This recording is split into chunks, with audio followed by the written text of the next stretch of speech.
tornado warning for southwestern Johnson County, east central Carter County, until 1:30 a.m. Eastern Daylight Time. At 12:51 a.m. Eastern Daylight Time, a severe thunderstorm capable of producing a tornado was located 7 miles northwest of Beach Mountain, moving east at 40 miles per hour. Hazard, tornado.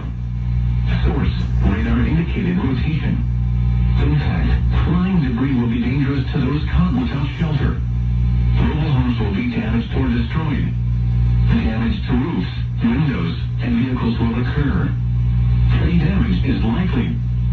This tornadic thunderstorm will remain over mainly rural areas of southwestern Johnson and east central Carter counties, including the following locations: Elk Mills. Take cover now. Move to a basement or an interior room on the lowest floor of a sturdy building. Avoid windows.